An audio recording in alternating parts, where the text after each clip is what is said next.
Në Rumani po votohet për zgjedhjet e rëndësishme presidenciale të cilat u anulluan vitin e kaluar, duke e zhytur këtë vend në krizën më të rëndë politike në dekada. 11 kandidat po garojnë në zgjedhje dhe pritet që më 18 maj të mbahet balotazhi mes dy kandidatëve më të votuar. Vendvotimet u hapen në orën 7 të mëngjesit dhe do të mbyllen në orën 21, ndërkaq diaspora rumune ka mundur të votojë që nga e premtja. Herën e kaluar në nëntor, kandidati nacionalist pro-rus, Kalin Gjorgjesku, shkaktoi befasi të madhe kur në raundin e parë doli i pari, duke fituar rreth 2 milion vota. Pas fitores së tij, autoritetet rumune anulluan rezultatet mes akuzave për ndërhyrje ruse në fushatën zgjedhore. Më pas, Gjorgjesku t'u ndalua që të garojë në zgjedhjet e reja dhe autoritetet vendosën një sër rregullash për zgjedhjet e reja që po mbahen këtë të diel. Sikurse shumë shtete të BE-s, sentimenti anti-establishment është i lartë në Rumani, i nxitur nga inflacioni i lartë dhe kostoja e jetesës, deficiti i lartë buxhetor dhe një ekonomi e dobët.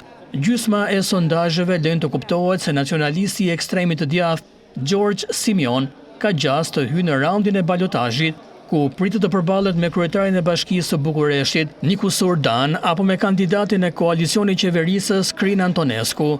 Dan, 55 vjeç, është matematicien dhe aktivist kundër korrupsionit, i cili ka themeluar Partinë Bashkimi për Shpëtimin e Rumanisë në vitin 2016.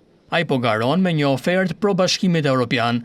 Ai ka deklaruar se Rumanisi duhet një president i cili ka vullnet dhe aftësi për të reformuar sistemin. Qentristi Antonescu, 65 vjeç, ka bërë fushat duke ritheksuar orientimin pro-perëndimor të Rumanisë. Ndërkaq, Viktor Ponta, i cili kishte shërbyer si kryeministër nga viti 2012 deri në 2015, ka bërë një fushat të llojit Rumania e para dhe ka kërkuar që shteti të ketë raporte më të ngushta me administratën e presidentit amerikan Donald Trump.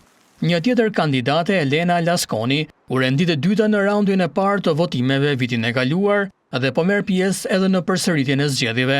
Ajo është pozicionuar si një kandidate pro-perëndimore dhe anti-sistem, duke denoncuar atë që e ka përshkruar si një klasë politike të korruptuar. Zgjedhjet e përsëritura janë një moment kyç për Rumaninë, ndërsa vendi përpiqet të rikthejë demokracinë dhe të ruajë aleancat e saj gjeopolitike, të cilat janë tensionuar që prej anullimit të zgjedhjeve paraprake presidenciale.